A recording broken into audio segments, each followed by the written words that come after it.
présent nous présente, nous raconte et nous montre l'œuvre qu'il a proposée au titre du 1% artistique de notre prochaine école d'architecture, l'IMVT. Pour petit rappel, un 1% artistique est une loi qui est née dans les années 50, à la fin des années 50, et qui consacre 1% du montant total de la maîtrise d'ouvrage dans le cadre de financement de bâtiments publics à la production d'une œuvre d'art. En 1956, les premiers 1% étaient exclusivement dédiés aux écoles et aux universités, et puis sous Jack Lang, ça s'est étendu à l'ensemble de la commande publique. Donc le 1% artistique fonctionne comme tout concours dans le champ architectural. Il y a un appel à projet, il y a une phase candidature où on fait des propositions sur dossier, lettres de motivation et d'intention, une première sélection, 3-4 dossiers et propositions retenues, un oral de présentation de chaque artiste et de leur projet face à un jury qui est composé de gens que vous connaissez, par exemple la direction pédagogique de l'école d'architecture, mais aussi les architectes et des directeurs d'institutions, par exemple direction du FRAC-PACA ou des artistes aussi qui statuent à ce titre au sein de ces jurys. Juste pour recontextualiser, ce 1% artistique a eu beaucoup de mal à trouver son lauréat. Il y a eu un premier concours qui a été lancé, qui a été déclaré infructueux, c'est-à-dire que sur les 4 ou 5 propositions qui avaient été retenues, aucune n'a réuni l'unanimité pour être désignée comme le projet lauréat. Et donc Wilfried a participé à la deuxième mouture du concours qui a été donc relancé et il est donc sorti lauréat de cette deuxième phase de cette relance du concours. Peut-être est-ce utile de rappeler que Wilfried Almendra a une grosse actualité sur Marseille actuellement et que son travail peut être vu en ce moment même et au Panorama de la Friche Belle de Mai et au FRAC-PACA, sachant que, quelle est celle des deux expos qui finit bientôt à la Friche. C'est la Friche Belle de Mai qui finit le 16 octobre. Donc pour ceux qui seront intéressés par la découverte de son travail, il y a déjà 2 belles expositions qui nous permettent de rentrer dans cet univers qui va ensuite accompagner de manière pérenne l'IMVT. Voilà, je crois que j'ai rien oublié. Effectivement, donc c'est vraiment, tu parles de ces 2 expositions qui sont quand même assez importantes et qui sont la suite de la proposition que j'ai fait à l'IMVT. Bon, un concours de circonstances heureuses fait que voilà, il y a ces expositions et j'étais lauréat de ce 1%. Donc du coup, ce 1% se situe sur le toit terrasse. Tu veux que je commence par les plans ? On peut, oui. Donc, se situe sur le toit terrasse de l'école. Donc, voilà. Donc, il y a plusieurs strates dans ce projet.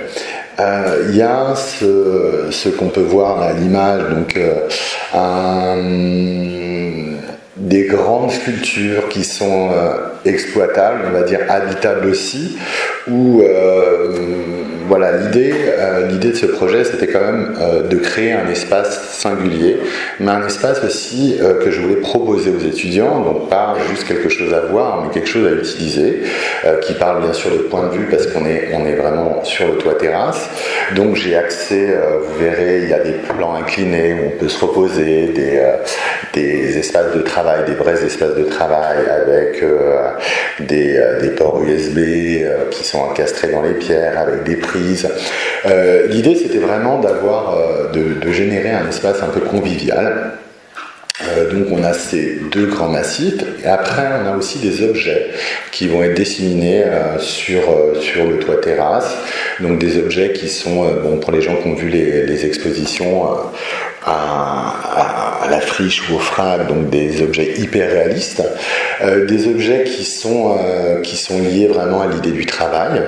Donc on retrouve des gants de travail, on retrouve des sandales de femmes de ménage, enfin voilà, toute là on voit d'ailleurs sur ce plan qui sera une table de travail, parce qu'on voit côté haut à gauche, donc il y a une prise, donc du coup c'était important pour moi voilà, qu'il y ait vraiment différentes tonalités sur cette pièce, différentes de practice, on va dire. Et donc il y a ces gants de travail qu'on voit, donc qui sont des copies à l'identique en fonte d'aluminium, donc qui vont vraiment être plugués. Après on a tout un tas de codes qui sont vraiment liés à l'architecture. Pour moi, quand j'ai pensé à ce projet, c'était vraiment une excroissance de ce bâtiment. Donc du coup, j'ai utilisé le matériau est aussi très lié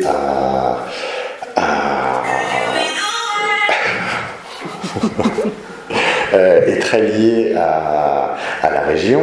J'utilise de la pierre calcaire qu'on peut trouver donc autour de Marseille, dans les Calanques. J'utilise aussi, vous voyez, toutes ces pierres sont pluguées sur des fers à béton. Donc vraiment l'idée de quelque chose qui serait soulevé, quelque chose qui apparaîtrait, enfin qui serait voilà, vraiment intégré et lié au bâtiment, c'était important. Et il y a aussi donc beaucoup de plantes. Donc l'idée, ces plantes sont des arbres à papillons. C'était vraiment l'idée un peu d'écosystème aussi m'intéressait. Et puis on a aussi un objet qu'on ne voit pas, qui va être lui plus lié moins direct, c'est-à-dire on ne pourra pas le voir du toit terrasse, mais qui est un pan, échelle 1, qui va être, voilà, on le voit là, donc il est côté gauche.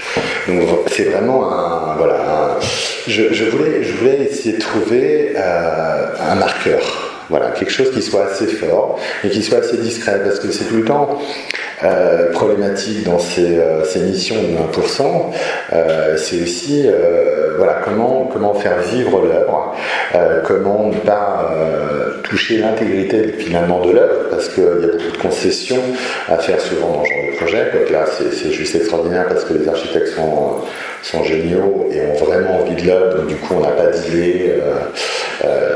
Et ça c'était plutôt assez agréable, mais je voulais surtout, alors ce pan, au-delà de l'anecdote du pan, je voulais vraiment un marqueur qui se voit de l'extérieur, parce que c'était aussi très très important pour moi que cette œuvre soit ouverte.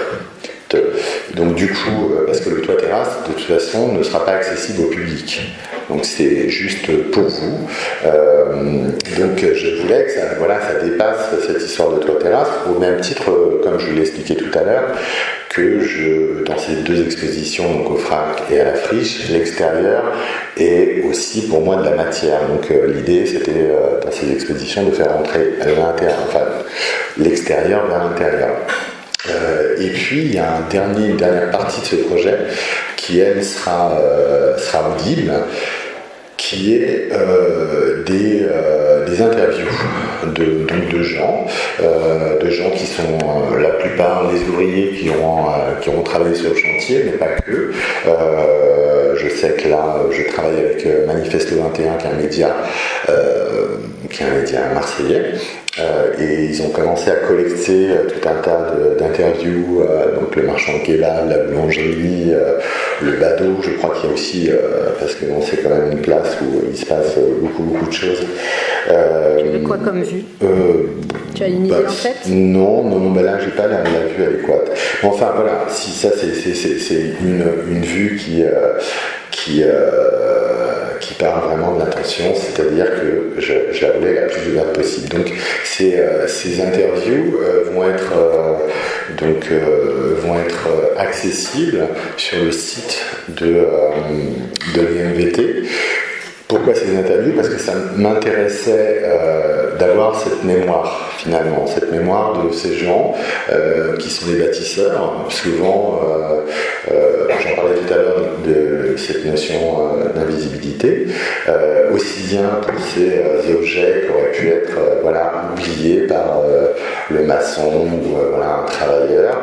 L'idée, c'est que je tenais à avoir cette mémoire du travailleur, de gens qui ont acté. bon, généralement, vous savez très bien, les bâtiments se font et puis après les gens disparaissent. Et, donc c'était voilà, un projet un peu global qui propose des formes, qui propose aussi des traces, qui parle de mémoire, avec, comme je vous le disais, vraiment des matériaux qui sont cachés finalement, parce que les fers à béton, effectivement, on ne les montre pas, ils sont couverts. Moi, ça m'intéressait vraiment de les faire sortir de terre. Il y a les buses aussi, puis bon, voilà, c'est pas seulement une école d'archi, mais aussi autour du paysage, de l'urbanisme.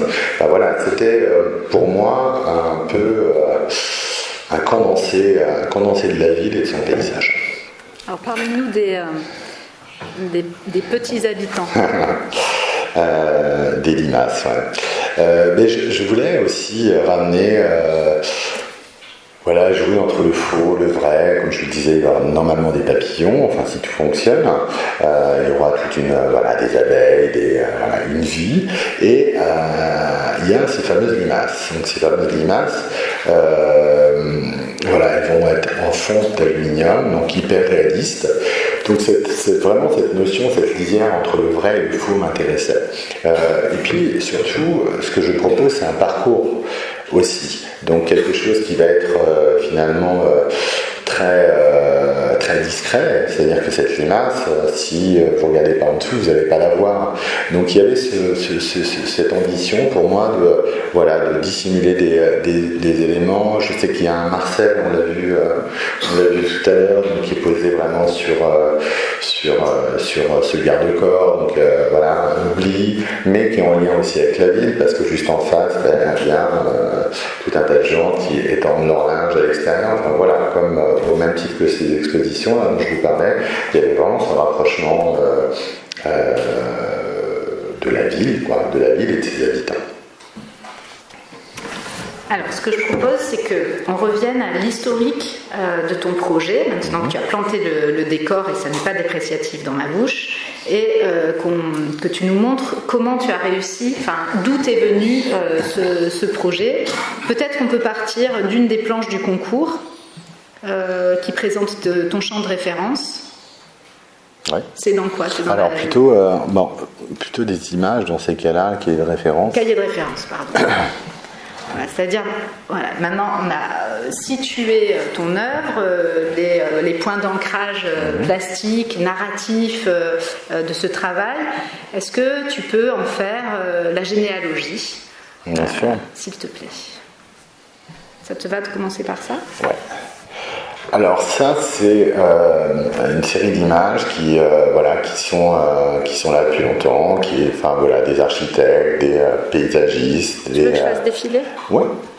Donc là, on avait le Flanchec.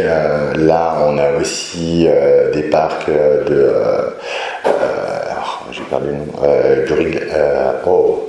Moi, je le connais pas. Je peux pas t'aider. Et quelqu'un le connaît? Non? Qui a fait Copacabana, passons. Max, j'ai des trous comme ça. Le dallage, l'espace un peu convivial aussi m'intéressait. Là, on est dans une référence qui est Constant Newowing, qui était dans le groupe Cobra, qui a arrêté sa pratique de peinture du jour au lendemain pour se pencher sur un projet, le projet New Babylon, je ne sais pas si vous connaissez, autour de Guy Debord, sur l'idée un peu du nomade, des choses qui sont en perpétuelle mouvance. Ça m'intéressait, et ça c'est un jeu d'enfant. L'idée aussi de fonctionnalité m'intéressait énormément. Vous verrez, c'est vraiment, ça sera un vrai practice. On peut y travailler, comme je le disais, on peut s'y asseoir, on peut s'endormir, on peut aussi avoir des points de vue différents sur l'environnement. C'est-à-dire qu'on peut se donner du temps. On peut faire une pause, on peut regarder la ville différemment. Et ça, c'était aussi un moteur pour moi, une ambition dans ce projet. Donc voilà, des choses aussi qui m'intéressent. Là, on est plus dans un cadre quartier résidentiel, avec ce pavage, avec cette pierre et ce beau portail bleu. Là, voilà comment la nature finalement elle est traitée, comment on peut l'intégrer aussi, ou comment elle s'intègre. C'est-à-dire que là, cette image m'intéresse beaucoup parce que c'est vraiment l'arbre a été sauvé et on lui a trouvé un écrin, voilà, qui est l'école d'art d'Aix-en-Provence. Mais là aussi, l'idée de la ruine m'intéressait, c'est-à-dire cette espèce de forme. On ne sait pas ce que c'était. Enfin, je pense que ça devait être un château d'eau avec ces cyprès qui sont plugués. Enfin, on a plus l'impression que c'est une œuvre d'art voilà, qu'une ruine. Et puis ce rapport au fer à béton aussi, voilà, qu'on retrouve dans ton travail. Tout à fait. Bon, là, des trucs un peu plus classiques, je pense que ça vient du Portugal, ça c'est des maisons qui sont jamais terminées. Mais tout cette idée de montrer, de cacher aussi était important. Le jardin d'ouvrier aussi. Donc ces espaces de liberté encore, bon là c'est des espaces abandonnés, mais cette idée un peu d'architecture du besoin, fabriquer un petit peu de briques et de broc, voilà m'intéressait, les histoires chromatiques aussi, les couleurs, enfin voilà c'est ce genre de paysage qui sont pratiquement de la peinture d'ailleurs à mes yeux, derrière des grands ensembles, donc il y avait quand même cette image assez parlante. Voilà, ça, c'est où la nature finalement reprend ses droits, où on cohabite vraiment avec. Bon, là, je vais parler d'insectes et de papillons. Effectivement, ça, c'était aussi une image qui m'a permis d'avancer sur le projet et voilà, avec cette architecture. Donc là, on est encore un peu dans le paysager, mais façon je le fais moi-même, quoi, avec du fer à béton, ces deux bancs qui sont face à face, donc vraiment cette idée de rencontre aussi, pas seulement de rencontre, mais aussi un espace de discussion, parce que donc cette école va être à 3 pôles, hein, c'est ça.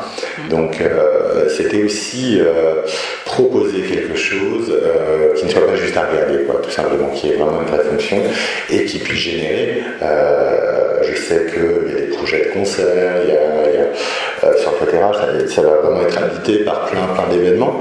Donc c'est vrai que cette pièce, un jour, va être, je sais pas, peut-être que vous avez envie d'aller bosser avec votre ordi sur notre terrasse, donc il y a une prise, on peut s'y installer, on peut y discuter, mais aussi on peut voilà, mettre un ampli de guitare et puis jouer de la musique. Donc il y a vraiment ce truc où il a été pensé pour que vous puissiez l'utiliser comme vous voulez. C'est-à-dire que c'est vous les propriétaires de tout ça et c'est vous qui allez finalement le faire fonctionner et lui donner une vraie fonction. Mais bien sûr, donc ça c'est encore des références là, voilà, qui m'intéressaient, ces paysages méditerranéens, cette pierre sèche, donc qu'on va retrouver donc à l'IMBT. Bon, voilà, les fameux fers à béton et le vieux port, ces histoires de lignes. Voilà, il y a plein de petits codes, il y a plein de petites. C'est pour ça que ces images sont assez importantes, parce que finalement, ces fers à béton, ils viennent de ça, du vieux port, des mâts. J'avais vraiment très envie de ramener un peu ces stéréotypes dans cette pièce, donc en faire un condensé. Qu'est-ce qu'on a d'autre? Cette végétation sauvage, donc c'est-à-dire plus ou moins ces parasites aussi, parce que l'arbre à papillons, donc il n'y a pas que les arbres à papillons qui vont être plantés, il y a des chardons, il y a de la mauve aussi, il y a tout un tas de plantes qui sont des espaces d'accueil hôtes pour les papillons et puis pour les insectes, mais qui sont aussi des parasites qui sont dans notre quotidien, qu'on voit et qu'on ne voit même plus, quoi, parce que parce qu'ils poussent de partout. Et puis il y a cette histoire de force vive aussi qui m'intéressait, parce que voilà, c'est en bas d'un pylône.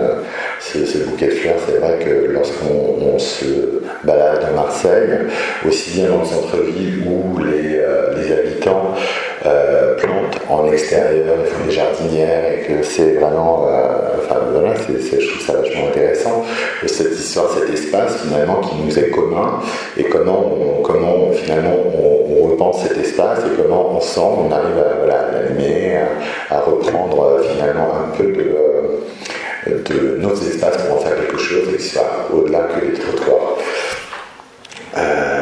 Les champignons aussi, on a des champignons dans la proposition.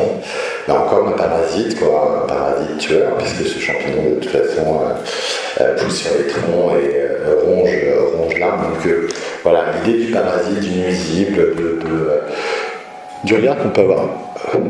Du regard qu'on peut avoir aussi sur les choses, sur les gens, parce que donc on n'a pas parlé des objets, je disais, c'est vraiment des objets de la femme de ménage, des sandales de la femme de ménage, des gens qui ont soit construit ou soit vont entretenir finalement l'habitat dans lequel vous allez étudier, dans lequel que vous allez utiliser.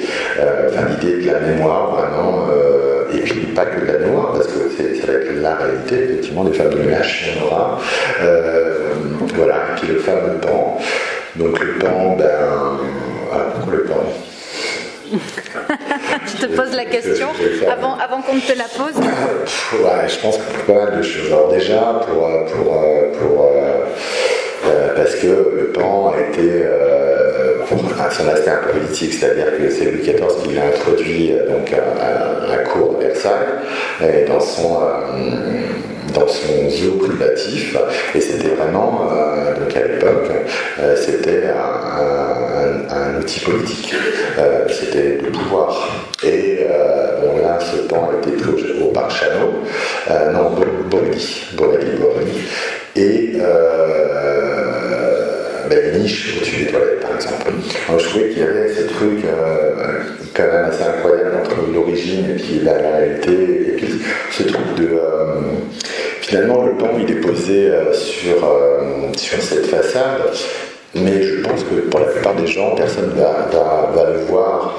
Et j'aime l'idée que finalement les enfants qui sont vachement plus observateurs, c'est-à-dire qu'il y a vraiment une vie dans l'espace public.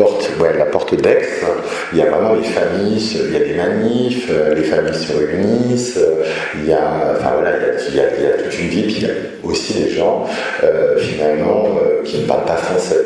Il y a des communautés différentes, et j'aime beaucoup finalement que les enfants sont souvent plus observateurs que nous on peut l'être, que cette histoire de réalité de un gosse qui voit cette bête, en parle à son père, et puis son père en parle. Cette histoire d'histoire qui pourrait s'écrire juste parce qu'elle est partagée. Et c'est pour ça d'ailleurs que ce pan est vraiment sur la façade, parce qu'il est vraiment dirigé vers l'autre. C'est-à-dire des gens qui n'ont pas accès à l'école. Et je trouve ça, pour moi, une évidence finalement d'ouvrir ce projet, pas de le laisser seulement sur cette terrasse pour vous, mais qui puisse être ouvert finalement sur le paysage, sur les gens, qui soient généreux. Et c'est pour ça aussi que les interviews de ces gens sont accessibles par le badaud qui va se promener, qui aura son téléphone, et il aura une possibilité d'entendre ces interviews, et aussi ces interviews m'intéressaient parce que encore c'était la possibilité finalement de transmettre. C'est-à-dire que, par exemple, il y a le conducteur de travaux qui s'appelle Louis, qui est un personnage assez incroyable en couleur. Je pense que ce monsieur, naturellement, ne parle pas à ses petits-enfants de son travail. Parce que, voilà, c'est complètement abstrait par des gamins. Mais par contre, le fait que lui, il va se prêter au jeu et parle de ce qu'il est, parce que je ne fais pas des interviews critiques sur est-ce que vous aimez le bâtiment, est-ce que voilà, parce qu'il y a tout un tas de problèmes avec ce bâtiment, rien qu'au niveau de le fabriquer, puisque les riverains n'étaient pas d'accord. Moi, ce qui m'intéresse, c'est qui sont ces gens, d'où ils viennent, qu'est-ce qu'ils ont à raconter. Donc, dans ces interviews, il y a des gens qui chantent, qui se livrent. Quoi. Donc du coup, c'est aussi quelque chose à partager. Je pense que Louise, quand il va passer avec ses petits-enfants, il va leur faire écouter qui il est. Donc il y a cette histoire de transmission aussi qui me semble vachement importante et souvent aussi dans mon travail, quoi, qui revient, c'est un peu récurrent, cette histoire de l'autre. Voilà. Donc le pan, oui, je vais faire une psychanalyse de toute façon assez rapidement. Mon interprétation. Ah ouais. Ouais. Mon interprétation, mais qui j'espère est fidèle à ce que tu racontes, c'est que finalement cette œuvre, ce projet de 1%, c'est presque un anti-monument. C'est-à-dire c'est une espèce de lieu déjà vivant et hétérogène, polymorphe, ce qui déjà n'est pas, comment dirais-je, synonyme de la monumentalité qui induit une forme dédinée, figée dans le temps, qui va transcender l'éternité. Donc déjà, formellement, on est dans quelque chose qui est un espace complètement ouvert et dédié au vivant. Et puis, à la mémoire de tout ce qui est oublié, à la mémoire et de tout ce qu'on ne veut pas montrer. Des fers à béton, c'est précisément ce qu'on note à la vue. Le sol qui se soulève, c'est celui sur lequel est construit le bâtiment, donc précisément qu'on ne voit plus. Il y a tous ces petits parasites. Et le pan, c'est le dernier prince déchu, en fait. Lui aussi, il fait partie des oubliés. Donc, en fait, moi, je trouve qu'il est là pour incarner une espèce de panorama quasiment exhaustif du vivant oublié, y compris celui qui a été porté à l'aune d'une symbolique de pouvoir ou justement j'allais dire de royauté. Enfin, voilà. Tu disais du beau. Aussi. Oui, le beau aussi qui serait oublié d'une certaine manière. C'est-à-dire, et puis l'observation, et puis j'aimais beaucoup l'idée, je m'en fais une image, je pense que ça va être comme ça, une espèce de pan qui déjà ne vole pas, donc qu'est-ce qui fiche à 10 mètres ou même 20 mètres de hauteur sur ce porte-à-faux. J'aime bien l'image de cette bête finalement qui regarde ce qui se passe en dessous, en se questionnant finalement, quoi. On peut le revoir d'ailleurs, je vais peut-être le remontrer sur les plans. J'en profite pour basculer peut-être sur les planches de rendu du concours, qui sont très relatives à... alors, qu'est-ce que j'ouvre comme planche? C'est plutôt ça? Non, c'est plus IMVT plan. Tu sais, quand les planches de présentation du concours, c'est ça que je voudrais leur montrer. Voilà, c'est ça. Voilà, par exemple. Donc vous allez voir que les planches de candidature et de présentation du projet sont tout à fait comparables dans les objectifs qu'elles doivent remplir à ce qu'on demande en planche de présentation pour les projets architecturaux. Donc il y a plusieurs planches, on les verra toutes. Donc des mix avec... des dessins, quoi, donc vraiment des dessins préparatoires, et puis des envies, des rythmes, des tensions, ce qui m'a vraiment permis aussi de pouvoir positionner les choses. Quand je vous parlais de parcours, par exemple, tout en haut là, si tu scrolles, il y a cette... C'est ça que tu veux montrer? Voilà. Donc, quand je parlais de parcours, effectivement, on est dans un parcours, quoi. C'est-à-dire que là, des escaliers, vous allez avoir la cage d'escalier, la cage d'ascenseur, donc vous montez sur la terrasse, vous pouvez juste vous asseoir, et puis finalement, pas faire le tour, et pas voir les objets. Autrement, vous pouvez aussi vous balader, chercher s'il n'y a pas une autre image, s'il n'y a pas quelque chose qui aurait été, tout en vous posant la question, mais est-ce que c'est vrai, est-ce que c'est pas vrai? C'est aussi ça, et ce qui, je pense, pour moi, est important parce que c'est sujet à discussion C'est-à-dire qu'à un certain moment donné, bon, vous allez rapidement puiser le tour, sauf si je rajoute des objets au fur et à mesure, mais il y a ce truc du bah tiens, j'ai vu ça, et encore ce côté voilà, de communiquer, de transmettre, et puis vraiment de parcours, que tout ça soit aussi dynamique. Voilà, avec tout, donc ces plantes aussi qui vont être complètement autonomes, c'est-à-dire qu'il n'y a pas de paysagiste qui va venir les tailler, c'est vraiment quelque chose, voilà, les pignons par exemple, on les trouve souvent dans les lieux, les jachères, on les trouve sur les bords de l'autoroute, on les trouve, c'est une plante qui est assez étonnante parce qu'elle peut pousser partout. Donc il y avait vraiment ce truc aussi de rendre un peu hommage à ce qu'on ne regarde peut-être plus forcément, ou qui sont un peu déclassés, mais qui produisent tout un écosystème, toute une vie aussi, dans ces petits bosquets, quoi. Et puis je pense que ça va pousser normalement, donc du coup ça va pas être contrôlable. Je pense que ça dépend un peu du genre d'ailleurs. Tu crois que ça va être invasif et qu'il va y en avoir, par exemple, dans les... Ça pourrait, ouais. Tu vois, donc, précisément comme les petites plantes invasives urbaines. Ça pourrait. Enfin, en tout cas, le choix des plantes a été pensé comme ça. Que ça puisse, que ça soit sur notre terrasse, que ça soit à l'extérieur, voilà, ça va être volatile et peut-être se passer des choses incroyables. Peut-être pas. C'est ça le vivant.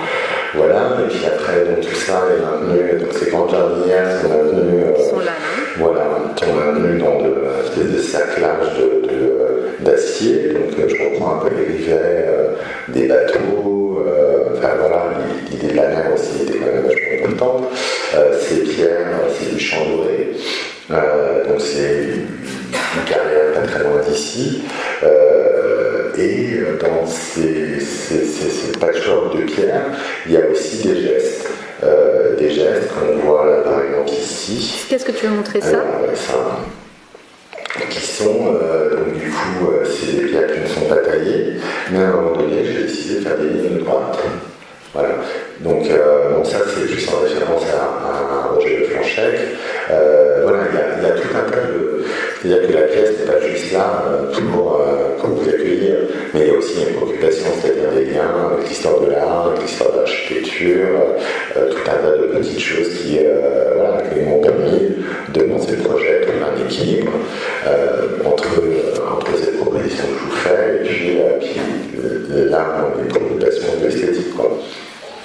Est-ce qu'on peut passer sur un dernier point qui est la technique de l'ouvrage et en profiter pour nous expliquer mieux comment ça se passe les interviews, c'est-à-dire la capacité à capter comme ça ces témoignages au sein de l'œuvre. Alors tu as fait pour le rendu de concours une planche technique qui est... Non. Une notice descriptive, c'est ça.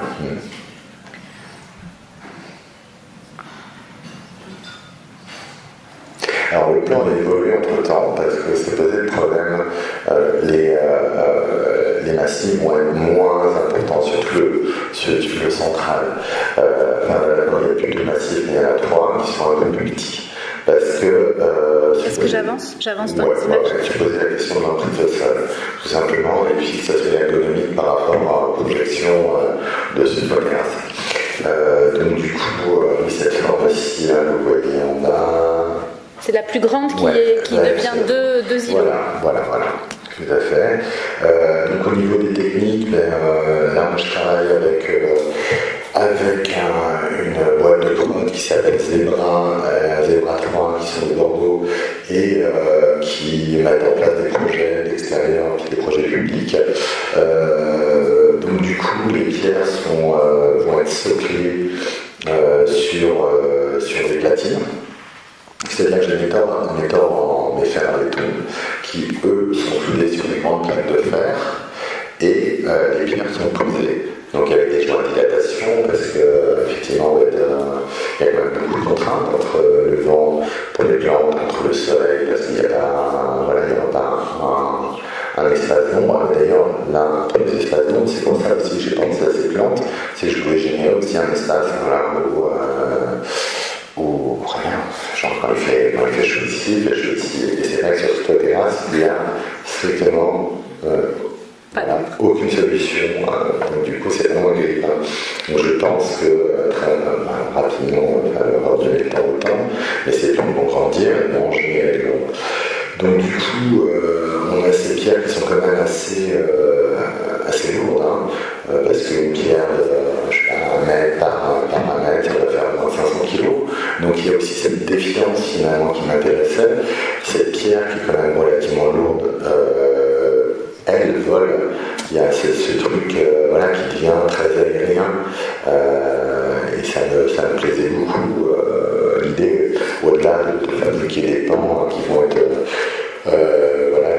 en libre-service, il y avait cette volonté de défier le matériau finalement, qui le rend très instable, le rend très incertain, en fin de compte, au même titre que cet objet. Est-ce que c'est du vrai, est-ce que c'est du faux, est-ce que c'est lié, de toute façon. Et puis il y a quelque chose aussi où il va falloir toucher pour comprendre. Et ça me plaît aussi beaucoup, c'est cette idée, parce que quand on est dans un espace d'exposition, on ne touche pas l'œuvre d'art. Ça c'est un truc que je ne comprends pas, parce qu'on a besoin de toucher pour comprendre. Et là, finalement, je propose aux gens de toucher. Donc il y a aussi quelque chose qui va se faire de naturel, et là qui est quand même lié finalement un peu à la sculpture classique, c'est-à-dire qu'à un certain moment donné, il faut toucher les gants. Mais pas se passer, ça va patiner. Donc il y a ce truc comme ça qui, je pense, qui ne va pas s'arrêter. C'est-à-dire que la pièce, elle est livrée, elle va se modifier, sûrement modifier, puis il y a tout un tas aussi de gestes qui vont être inscrits par les utilisateurs. Donc voilà, on voit les élévations, on voit les plantes. Donc c'est vrai que c'est beau de découvrir l'œuvre aussi par le descriptif technique. Donc ça aussi c'est une sélection de plantes qui peuvent tenir, qui peuvent vivre ensemble aussi, parce que là on est aussi dans cette école de vivre ensemble. Donc c'est poser la question de ces plantes, comment elles pouvaient finalement se vivre ensemble et puis être fabriquées un vrai écosystème complet pour pouvoir accueillir des papillons. On pourra presque faire de la soupe d'ortie. Ouais. En croissance rapide. Donc là, on a effectivement les objets qui vont être montrés, limaces, le gland, un IPN aussi qui va être un faux IPN puisqu'il va être en bronze, le marcel, le champignon, Teresa, donc la sandale, et puis le pan. Donc alors les portraits. Donc comme je vous le disais, c'est un dispositif Wi-Fi, donc complètement accessible de l'IMDT, donc qui va être d'ailleurs hébergé par l'IMDT, mais généralement les dispositifs Wi-Fi, il faut une clé pour pouvoir rentrer. Alors que là, ce qui va se passer, c'est qu'il n'y a pas de clé. Donc vraiment encore cet espace gratuit donné gracieusement, c'est-à-dire d'accueil. Et ça, c'était quand même vachement important. Donc du coup, l'antenne n'y en a plus, parce qu'il y a plusieurs antennes. Ça a été changé. Et puis, le fichier audio, comme je le disais, c'est une dizaine de portraits. Donc ça va du marchand de kebab à l'épicier, il y a même des dealers du coin, parce que c'est vraiment un endroit où il y a énormément de drogue. Je sais que les manifestes 21 ont aussi parlé à ces gens. C'est pas pour stigmatiser, mais en tout cas, c'est des gens qui font partie du paysage. Et puis il y a tous ces ouvriers, donc il y a des plaquistes, des électriciens, il y a Louis, le maçon chef, il y a des caméraziens aussi, tous ces gens finalement qui, lorsque le bâtiment sera fini et livré, partiront sur d'autres missions. Mais ma question, c'est comment ça marche? C'est-à-dire que est-ce que ça va nous interpeller C'est-à-dire tu accèdes au toit terrasse, tu t'assois pour bosser ou pour respirer une fleur, et puis tu as une apparition sur ton smartphone. C'est ça que je comprends pas. Non, ça va être un. Alors techniquement, je suis un peu nul, mais il faut en parler à Guillaume parce que c'est aussi le spécialiste. Grossièrement, sur votre téléphone, votre ordi, vous allez avoir des accès Wi-Fi.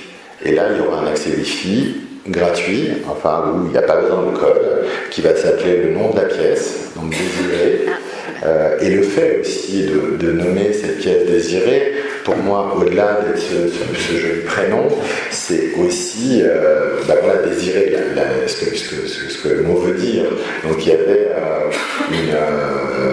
cette double signification qui m'intéressait. Et effectivement, donc, vous prenez votre téléphone et puis vous avez le port Wi-Fi, et là vous pouvez cliquer sur désirer, et là vous allez avoir tous ces fichiers sont à écouter.